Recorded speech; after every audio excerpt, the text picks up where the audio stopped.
Satu kata nih buat Pak Jokowi. Assalamualaikum Paduka sedunia. Jangan lupa subscribe, like, comment, share, dan tekan tombol loncengnya. Insya Allah kalian masuk surga.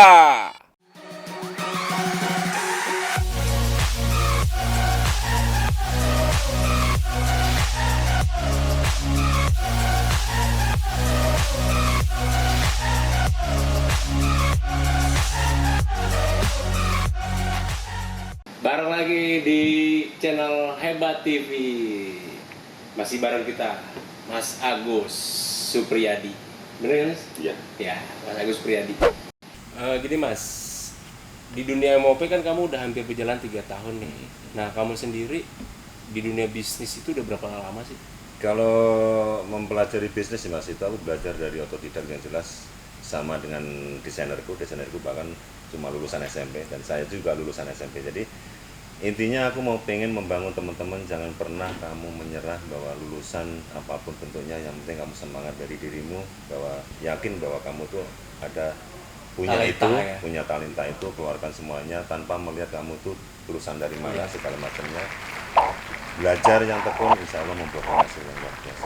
Tanpa ketekunan itu ya mungkin nggak akan jadi seperti ini. Jadi MOP dididik justru dari militer, jadi aku nggak pernah menyalahkan dari didikan, karena kembali tadi yang di awal, kalau kita pasti di zona nyaman, kita akan nyaman dengan kondisi itu dan kita nggak akan bisa berkembang. Oke, jadi udah gitu-gitu aja ya. Gitu-gitu aja, lucu dari tekanan itulah semuanya terjadi seperti ini. Oke. Gitu.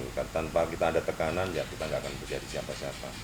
Jadi belajar bukan karena lulusan berapa, jangan pernah kamu memikir lulusan, dan kamu jangan pernah malu lulusan apapun bentuknya, kamu jangan pernah malu berkarya. Oke.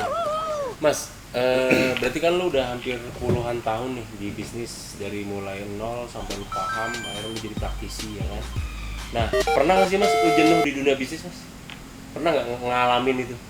Sampai sekarang insya Allah nggak ada jenuhnya. Justru karena dari dunia inilah aku bisa membangun semangat hidupku, dari dunia inilah aku bisa berbagi sama mereka. Oke. Jadi kalau kejenuhan itu justru kalau nggak ada pekerja saya jenuh. Justru kalau ada rame segala macamnya itu saya bisa membakar diri saya untuk membangun yang lebih baik lagi buat teman-teman semuanya. Gitu. Berarti basicnya emang Mas Agus ini orangnya eksis ya, artinya suka berkarya ya.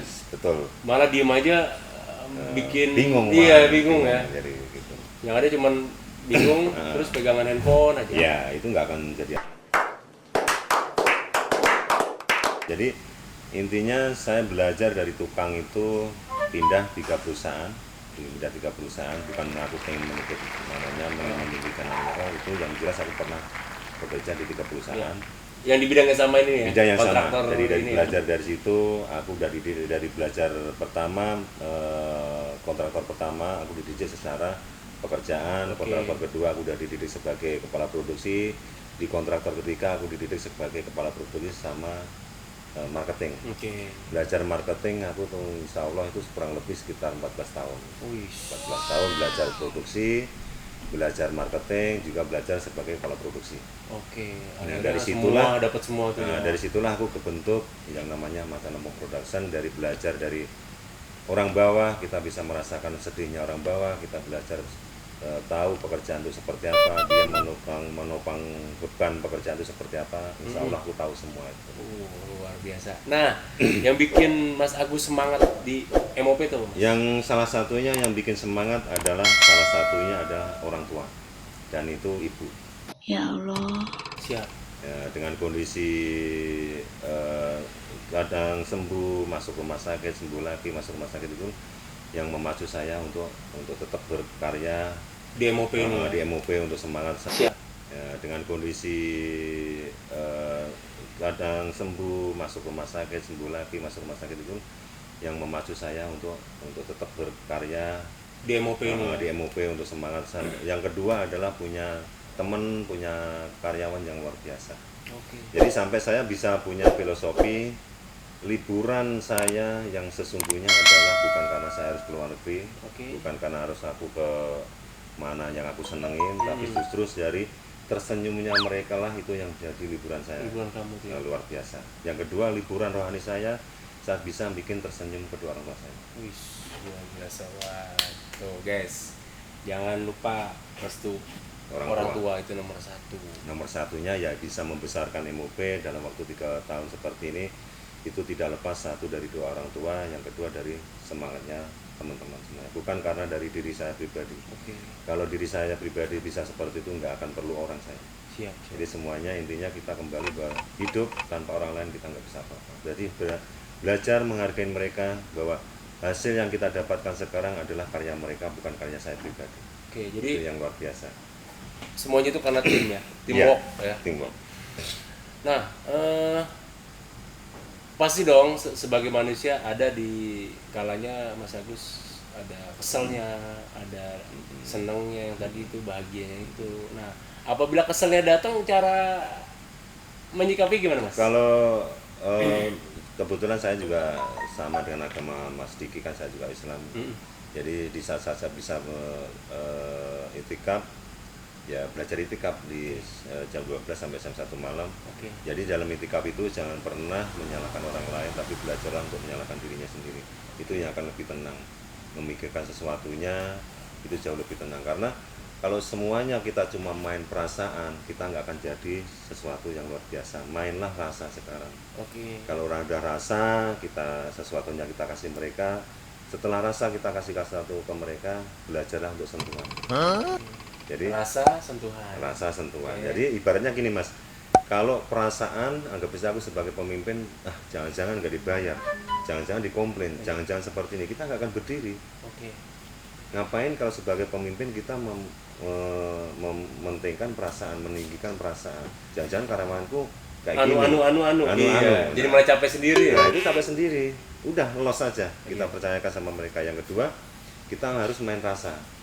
Main rasa itu kalau kita merasakan manis ya bilang manis, jangan ngomong manis dibilang pahit gitu. Kalau ngomong rugi ya kita ngomong rugi. Kalau untung ya jangan diem aja, juga, gitu. kita bagi juga ke mereka. Itulah main rasanya. Yang kedua sentuhan.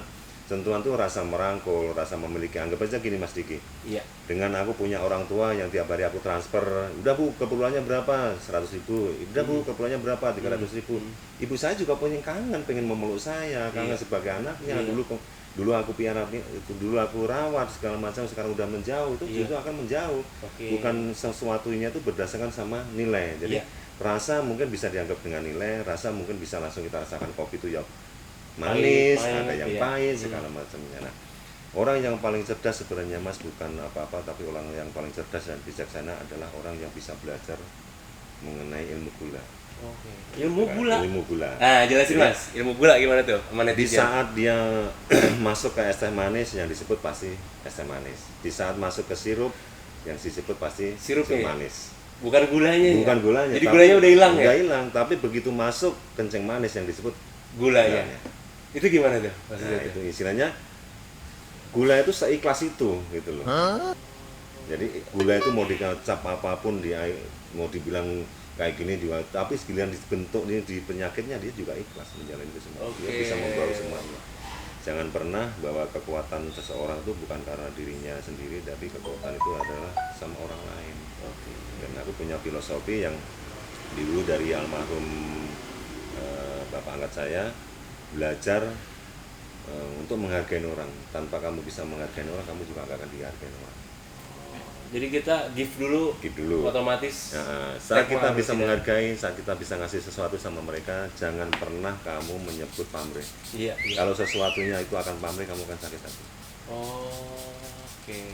Kok nggak dibalas-balas ya aku, kok nggak seperti ini ya. Itu jadi kayak kita nembak cewek, nggak usah minta balasan ya, tembak aja. Kalau menembak cewek itu paling gampang, nembak cewek itu paling gampang. Gimana? Jangan pernah kamu nembak yang punya yang anaknya, tapi yang punya anak itu siapa? Ngomongin ke orang tuanya. Orang tuanya itu pasti kena. Nembak anaknya nggak bakalan. Nah, kalau ntar orang tuanya yang ngomong kita gimana, Mas?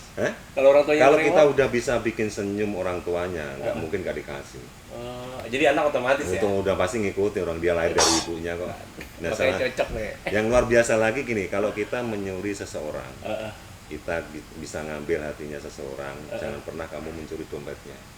Jadi kalau mencuri dompetnya paling isinya 200-300 itu ketahuan dipukulin orang. Tapi kalau mencuri hatinya, yang ada di dalamnya pasti keluarin semua. Sertifikat. BPKB. Kartu kredit. Diserahin semua ya. Diserahin semua. Nah, tadi di dunia perbisnisan, Mas, pakai ini dulu, Mas. biar kita tetap safety, ya kan? Nah, di dunia perbisnisan panjang lebar Mas Agus sudah ceritain banyak banget motivasi, kisi-kisi, tips untuk netizen yang akan atau sudah memulai. Intinya jangan pernah menyerah. Jangan pernah takut gagal, ya kan? Jangan. Tetap jaga komunikasi, kejujuran, tanggung jawab, jaga kualitas. Nah, urusan percintaan nih. Kamu kan pasti kan sibuk mulu nih.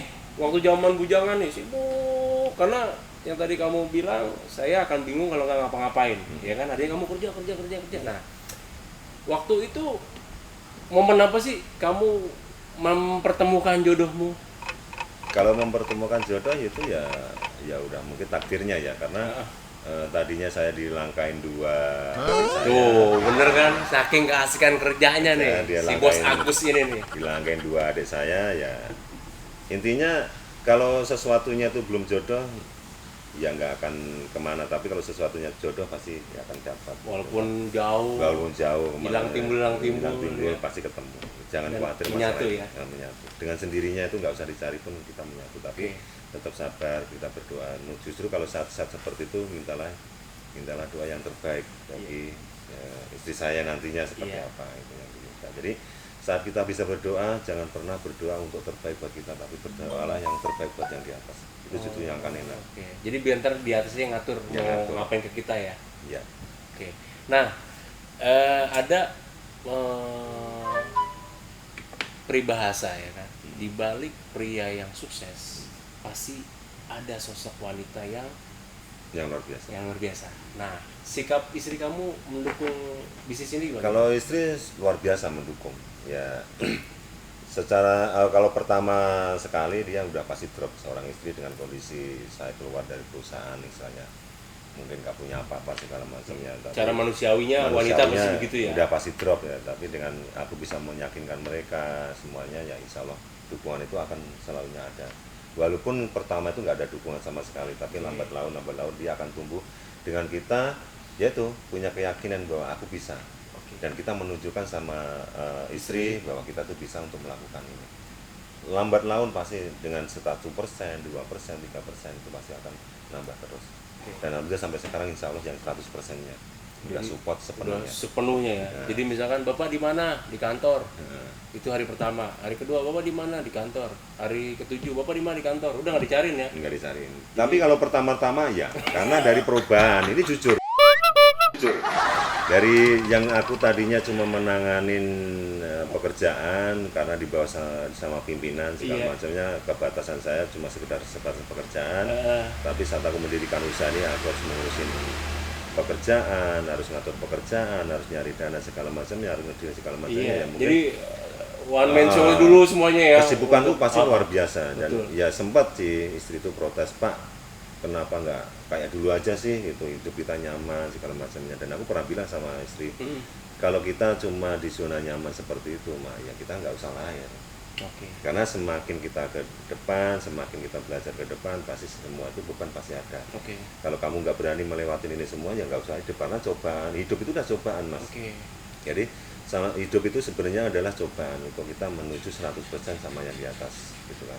Jadi 99% kita tuh sebenarnya udah salah, bahwa ciptaan 1%-nya itu adalah kita benar ciptaan yang di atas. Kita untuk belajar 90% belajar benar untuk kembali nanti 100% ke yang di atas. Dan itu ujian, setiap orang diuji pasti sesuai dengan kemampuannya. Itu percaya bahwa ujian itu nggak pernah melebihi dari ukuran apa yang Masing-masing individu Masing itu ya. individunya. Udah ada kapasitasnya Udah ya ada. dari Tuhan ya. Jangan pernah mengiri bahwa dia punya A, punya B, jangan segala Mm. macamnya. Karena kalau sampai seperti itu terjadi, yang ada cuma satu. Oh iya. Depresi terus, stres terus ya, nyalahin terus ya.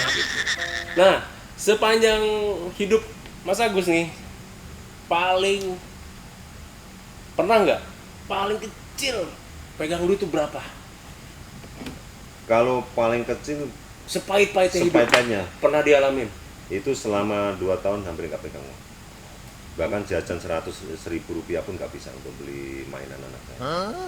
Ya, tiap hari cuma kerjanya nyangkul gitu, tiap hari yaitu masih numpang mertua, yang kadang mau bilang lapar pun nggak berani segala macam. Jadi istilahnya kita kembali karena sesuatunya kalau kita dapatnya di zona nyaman, kita nggak akan bergerak dari hatinya. Dan aku itu pernah buat istilahnya apa ya, pembahasan ke orang tua saya, Pak, kita berandai-andai sekarang kalau bapak dulu nggak ngusir aku istilahnya, ya mungkin aku nggak jadi orang, aku mungkin nggak jadi siapa-siapa. Jadi intinya pelajaran dari orang tua, buruk jeleknya segala macamnya, jangan pernah kamu menyalahkan orang tua. Oke. Intinya apa yang terjadi seperti ini, apa yang ada di depan kamu ini, sejelek-jelek kamu, muka kamu seperti apa, tanpa orang tua itu kamu nggak ada apa-apa, kamu nggak akan pernah seperti itu. Jadi intinya jangan pernah menyalahkan orang tua, mintalah doa sama orang tua, insya Allah itu yang akan terjadi lebih baik.